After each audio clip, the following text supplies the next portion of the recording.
10 भारतीय अरबपति जो अब कंगाल हो चुके हैं। Number 10, VG Siddhartha. इस लिस्ट की शुरुआत करते हैं एक ऐसे शख्स से जिसने पूरे भारत को क्लासी कॉफी के जायके से रूबरू करवाया। हम बात कर रहे हैं कैफे कॉफी डे के मालिक वीजी सिद्धार्थ की, जिनकी अर्श से फर्श पर गिरने की कहानी तब वायरल हुई जब साल 2019 में ब्रिज से कूदकर उन्होंने अपनी जान दे दी। मरने से पहले अपने सुसाइड नोट में वो साफ कर गए कि एक एंटरप्रेन्योर के रूप में फेल होने और प्रॉफिटेबल बिजनेस नहीं बना पाने के चलते उन पर प्रेशर रहा और इसी से तंग आकर उन्होंने मौत को गले लगा लिया। कभी a lot can happen over a coffee की टैग लाइन से cafe coffee day Indian market पर राज करता था, लेकिन इसकी बर्बादी का सफर तब शुरू हुआ जब वीजी सिद्धार्थ सीईओ के तौर पर कंपनी के लिए एक बेहतर बिजनेस मॉडल नहीं बना पाए। ऐसे में साल दर साल कंपनी कर्ज तले डूबती चली गई और इसी प्रेशर में उन्होंने अपनी जान दे दी। नंबर 9, प्रमोद मित्तल। इंस्पेट इंडस्ट्रीज के मालिक और एक बड़े बिलियनियर के रूप में प्रमोद मित्तल का नाम आपके लिए नया हो, लेकिन इस हस्ती की सक्सेस का अंदाजा इस बात से लगाया जा सकता है कि यूके ने कभी इन्हें सबसे रईस लोगों की लिस्ट में शामिल किया था। दुनिया के रिचेस्ट स्टील मैग्नेट के भाई होने के नाते इनका एक अलग रुतबा था, लेकिन ये शानो शौकत और इज्जत कुछ ही सालों में धुआं हो गई। आलम ये रहा कि लंदन की कोर्ट ने इन्हें खुद दुनिया का सबसे बड़ा बैंकरप्ट बिजनेसमैन घोषित कर दिया। दरअसल मल्टीपल फ्रॉड केसेस के चलते प्रमोद मित्तल के नाम कंट्रोवर्सीज हमेशा से रही, लेकिन ये मुसीबत में तब फंस गए जब साल 2020 में ये नूरगीट इंडस्ट्रीज यूके लिमिटेड कंपनी के 1348 करोड़ रुपए नहीं दे पाए। अपनी डूबती नैया बचाने के लिए इन्होंने हाथ पांव तो बहुत मारे, लेकिन फ्रॉड केस में इन्हें 2 महीने के लिए जेल की हवा भी खानी पड़ी। आज इनकी केवल इनकम ही जीरो नहीं है, बल्कि एक आम जिंदगी जीना इनके लिए मुश्किल हो गया है। नंबर 8, मेहुल चोकसी। आज एंटीगुआ और बरबुडा जैसे देशों में छुप कर रहने वाले मेहुल चोकसी की छवि एक भगोड़े बिजनेसमैन की जरूर है, लेकिन एक वक्त ऐसा भी था जब पैसा, रुतबा और शानो शौकत अपनी जेब में लेकर फिरता था ये बंदा। गीतांजलि ब्रांड के ऑनर के रूप में ये देश का रेप्यूटेड बिजनेसमैन था। देश में 4000 स्टोर्स के साथ इनकी नेटवर्थ करोड़ों में हुआ करती थी, लेकिन साल 2018 में पीएनबी स्कैम और मनी लॉन्ड्रिंग के केस में फंसते ही ये देश से फरार हो गए। इन पर पीएनबी के साथ कई 100 करोड़ का फ्रॉड करने का आरोप लगा, जिसके बाद पैसों की भरपाई के लिए ईडी ने उसकी करोड़ों की संपत्ति को जब्त कर लिया। लेकिन ये आज भी भारतीय एजेंसियों के रडार से बाहर है। कभी भारत के बिलियनियर कहे जाने वाले ये बिजनेसमैन आज एक क्रिमिनल से ज्यादा कुछ भी नहीं है। नंबर 7, रामालिंगा राजू। रामालिंगा राजू वो नाम है जिसका जिक्र कभी आईटी सॉफ्टवेयर वर्ल्ड में काफी शान से किया जाता था। इन जनाब ने 1987 में अपनी सत्यम कंप्यूटर सर्विस कंपनी की शुरुआत की और फिर तरक्की की ऐसी राह पकड़ी कि 2008 तक इनकी कंपनी का टर्नओवर $2 बिलियन का हो गया। ये भारत की 4th लार्जेस्ट आईटी सॉफ्टवेयर के रूप में उभरी। ऐसे में जब एम्प्लॉइज इस कंपनी को नंबर 1 की पोजीशन पर लाने का सपना देख रहे थे, तब ये बर्बादी के सफर पर निकल पड़ी। दरअसल हुआ ये कि रियल एस्टेट में पैसा लगाने के लिए इन्होंने कई सालों तक कंपनी के अकाउंट में प्रॉफिट और रेवेन्यू के आंकड़ों को बढ़ा चढ़ा कर दिखाया। इन्होंने अपने इन्वेस्टर्स और शेयर होल्डर्स को काफी समय तक धोखे में रखा और हजारों करोड़ रियल एस्टेट में लगा दिए। लेकिन रिसेशन के चलते जब इनका सारा पैसा डूब गया तो ये फ्रॉड पूरी दुनिया के सामने आ गया। ऐसे में साल 2015 में रामालिंगा राजू को फ्रॉड और फंड्स मैनिपुलेशन के केस में जेल जाना पड़ा। नंबर 6, विजय माल्या।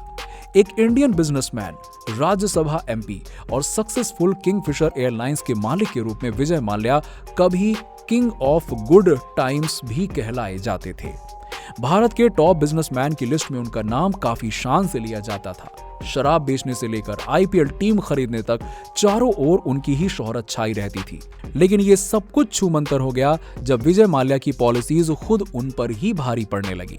साल 2007 में डेक्कन एयर की डील उन्हें इतनी भारी पड़ गई कि लॉस से उभरने के लिए उन्हें हवाई यात्रा की कीमत बढ़ानी पड़ी और यहीं से किंगफिशर के बुरे दिन की शुरुआत हुई। आलम यह रहा कि विजय माल्या को अपनी डूबती नैया को बचाने के लिए बैंक से कर्ज लेना पड़ गया और घाटे के जाल में वो कुछ ऐसा फंसे कि बुरी तरह से बैंकरप्ट हो गए और आखिर में देश छोड़कर फरार हो गए। नंबर 5, नीरव मोदी। डायमंड के बादशाह कहे जाने वाले नीरव मोदी कुछ साल पहले तक फोर्ब्स बिलियनियर की लिस्ट में अपनी दावेदारी रखते थे। 1.8 बिलियन डॉलर्स के साथ अपने डायमंड के लिए दुनिया भर में मशहूर थे। तो फिर ऐसा क्या हुआ कि कुछ सालों में ही ये माला माल से कंगाल हो गए?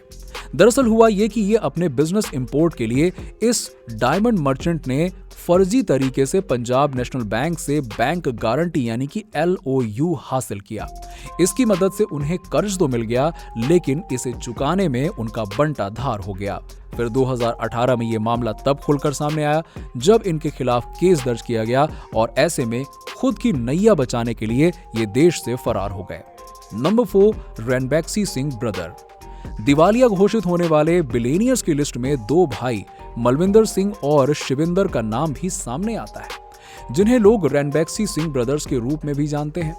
ये दोनों ही अपने दादा से विरासत में मिली कंपनी रैनबैक्सी फार्मा में 33% की हिस्सेदारी रखते थे। कंपनी का नाम इतना ज्यादा था कि साल 2008 में इनका टर्नओवर लगभग 2 बिलियन डॉलर्स के करीब था।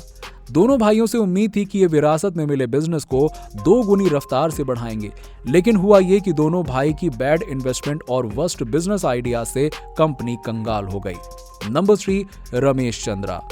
11 बिलियन डॉलर्स की नेटवर्थ और 32 बिलियन डॉलर्स की कंपनी टर्नओवर के साथ रमेश चंद्रा कभी रियल स्टेट जगत के बादशाह हुआ करते थे।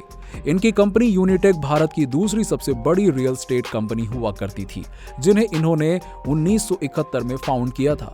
दिन रात की मेहनत और स्मार्ट बिजनेस स्ट्रैटेजी से इन्होंने अपने बिजनेस को खड़ा किया और साल 2007 में जब इनका करियर पीक पर था, तभी 2008 के रिसेशन से इन्हें बहुत बड़ा झटका मिला। ऐसे में इनसे गलती ये हुई कि एक नुकसान से उभरने की बजाय इन्होंने टेलीकॉम सेक्टर में भी अपने पैर पसारने शुरू कर दिए और वहां वो औंधे मुंह गिर गए। 2G स्पेक्ट्रम के घोटाले में इनके 2 बेटों को भी गिरफ्तार कर लिया गया, जिसके चलते ना तो ये अपनी रियल स्टेट कंपनी को बचा पाए और ना ही टेलीकॉम सेक्टर में इन्हें सफलता हाथ लगी। नंबर 2, सुब्रतो रॉय। सहारा इंडिया परिवार, ये एक ऐसा नाम था जिससे कभी हर घर वाकिफ था। इसके चेयरमैन सुब्रतो राय न केवल बिजनेस जगत में धाक रखते थे, बल्कि भारत के सबसे पावरफुल लोगों की लिस्ट में उनकी गिनती होती थी। काफी समय तक इनकी लीडरशिप में कंपनी भी अपने गोल्डन पीरियड को एंजॉय कर रही थी।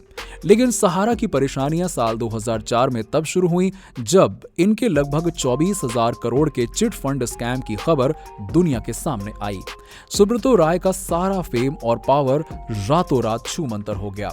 सेबी ने जब केस हाथ में लिया तो सुब्रतो राय कोर्ट के सामने पेश होने में फेल हो गए और जिसके चलते उन्हें अरेस्ट कर लिया गया और हमेशा एसी की हवा खाने वाले सुब्रतो रॉय अपने फ्रॉड के चलते 2 साल तक बिहार के जेल की हवा खाते रहे और साल 2016 में पैरोल पर बाहर आए। आज इनकी हालत इतनी खराब है कि एक आम जिंदगी गुजर बसर कर रहे हैं और आज भी अपनी लीगल बैटल लड़ रहे हैं। नंबर 1, अनिल अंबानी। जब भी बिलियनियर्स की बैंकरप्सी का इतिहास लिखा जाएगा तो अनिल अंबानी का नाम उसमें सबसे पहले आएगा। कभी 42 बिलियन डॉलर्स की नेटवर्थ के साथ ये जनाब फोर्ब्स के रिचेस्ट बिलियनियर्स की लिस्ट में हुआ करते थे। इनकी सक्सेस का ही बोलबाला था कि जल्द ही ये अपने भाई मुकेश अंबानी को भी तरक्की की राह में पीछे छोड़ सकते थे। लेकिन इनकी तरक्की को न जाने किसकी नजर लग गई कि राजा भोज से ये गंगू तेली बन गए। 2010 के बाद इनके करियर पर ऐसा ग्रहण लगा कि इनकी बनी बनाई सारी पॉलिसीज एक के बाद एक फेल होती चली गईं। स्ट्रेटजीज में कमी और रिलायंस जियो की सक्सेस ने इनकी टेलीकॉम कंपनी की कमर तोड़ दी और इसी के साथ वो भारी कर्ज के दलदल में फंसते चले गए। आलम यह रहा कि 2020 में यूके कोर्ट में उन्होंने खुद ही मान लिया कि वो पूरी तरह से बैंकरप्ट हो चुके हैं और उनकी नेटवर्थ 0 हो चुकी है। दोस्तों, आपको ये वीडियो कैसी लगी नीचे हमें लाइक और कमेंट्स के जरिए जरूर बताइए और ऐसी ही इंटरेस्टिंग वीडियोस के लिए देखते रहिए फिल्मी टॉक, हर उस चीज के लिए जो आप जानना चाहते हैं।